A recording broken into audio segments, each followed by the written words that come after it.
about Mike Oldfield. Come on. Tangerine Dream as well. I bet you got all their albums. Yeah.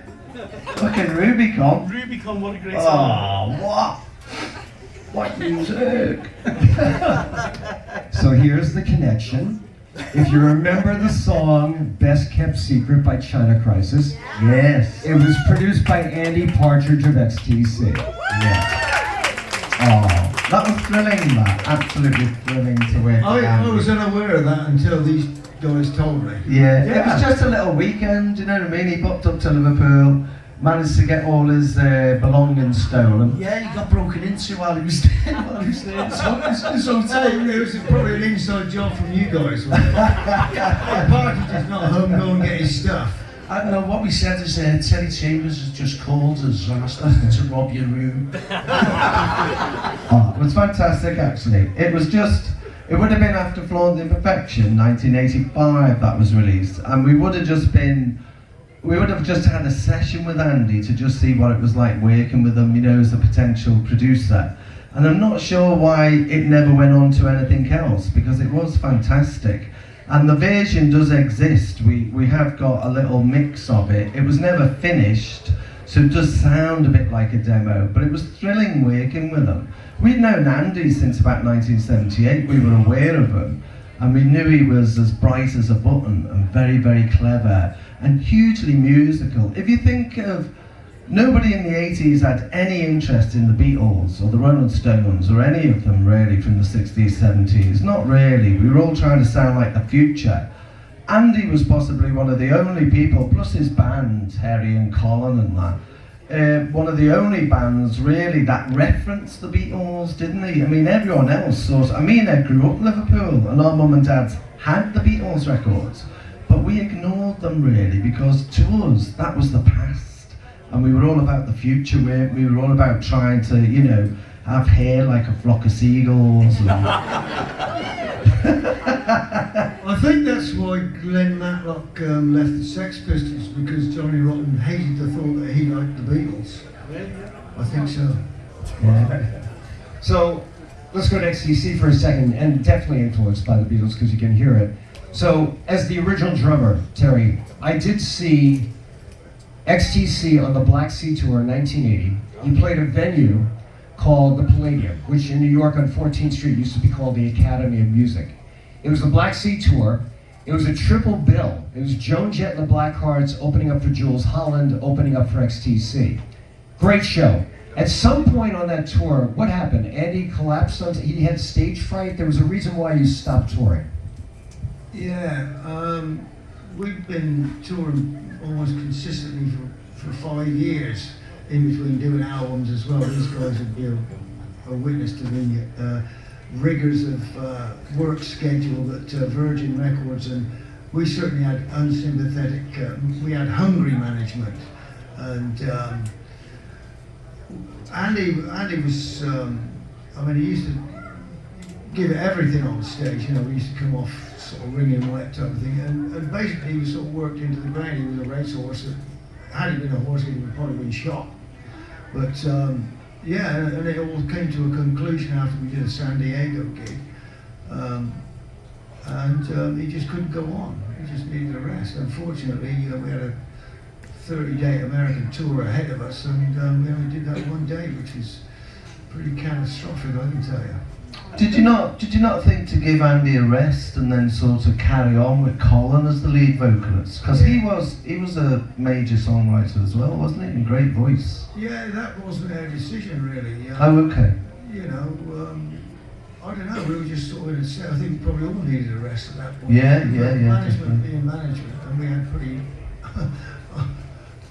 in hindsight, pretty lazy management, and it was like strike while the iron's hot, because even if you weren't in the UK, I remember a time we were touring away. You know, I went back home after being in Europe or America for about 8 weeks, and I went down the pub with a friend of mine, and he said to me, he said, "Oh, things have changed since you've been gone, you know, because fashion and everything used to change very quickly, didn't it?" And I said, "What do you mean things have changed? What's changed?" He said, "Well, everybody's wearing kilts." I said, "Everybody's wearing kilts? What are you talking about?" You know, and what he was referring to was the guy at a Spandau Ballet. You know, led me to believe that suddenly the fashion, that everybody in London was wearing kilts. So I thought, what the hell's been going on in the last 8 weeks? Scotland was taking over. Yeah, exactly, you know. So, yeah, things are pretty crazy, you know. So let's go to the China crisis side of the room here for a second. So my experience with you was going back to the early days of 1982 with great songs like African and White, a song that I made you guys finally play, which is No More Blue Horizons, beautiful song. And then you got to, as you mentioned, Flumpy and Perfection, What Price Paradise, and that was the time, so I worked for a radio station called WLR in New York. And we were big in doing radio concerts, right? And I don't know how many radio concerts you guys did in your career with, you know, maybe you did like with the BBC or anything like that? Yeah, you do quite a lot, even in the States, you Yeah. know, on Long Island and all that kind of stuff, and everywhere. It was all, a lot of it was geared around radio stations. So I mean, the importance of the radio station then was critical for anyone's career. And we used to do loads with it, you know. Quite a few bootlegs out there, you know, radio shows. Yeah, that's Great, actually. Jack, our keyboard player, sent us Oh, yeah. a little text today saying, have you seen all these bootlegs online? And basically they're all like kind of the radio recordings and everything which people are selling now. Well, they became bootlegs is the problem, right? Well, it's a strange thing, isn't it? Because although in theory you're supposed to be anti-bootleg because you know you don't hear anything, but it is a kind of like it's a medal of honor, really, isn't it? If people Oh, I absolutely love them. I love the idea of them. And the thing of, you know, it's just people passionate about your music, really, and they want to get it out there and get it to everybody.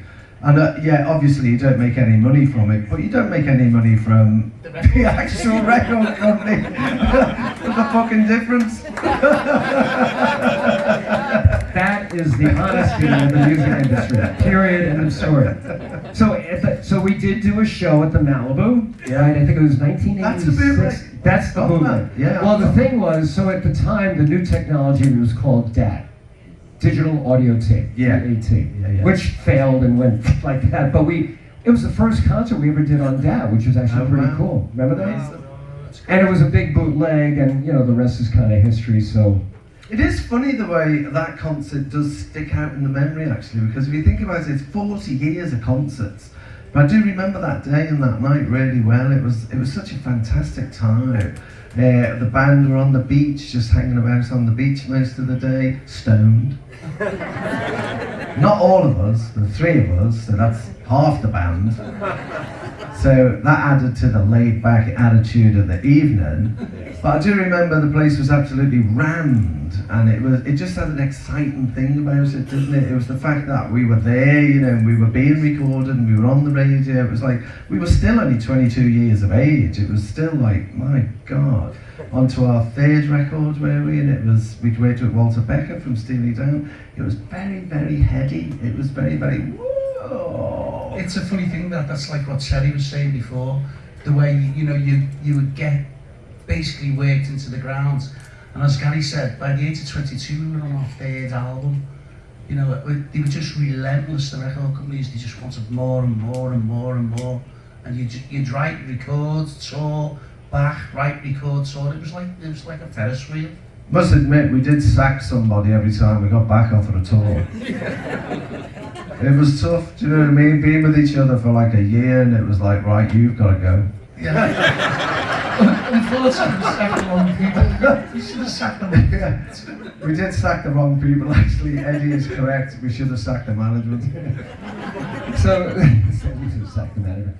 So, one last thing I will say about the Malibu. There were 2,000 people that night. You have to realize this is a beach club on the beach, on the ocean. There's a huge pool behind. And yeah, they'd smoke joints out in the back pool and all that stuff. A year after you did that show, Glenn Tilbrook from Squeeze did a show, and I guess he was half lit, and he said from the stage, in the middle of the show, who wants to go in the pool?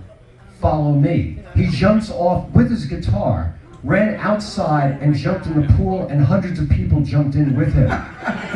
One of those memories. That's the only memory I want to share with you, but I just thought it was worthy of I that. think if anyone's seen Living Colour the other night, I think they can relate to that. Because he went in the pool.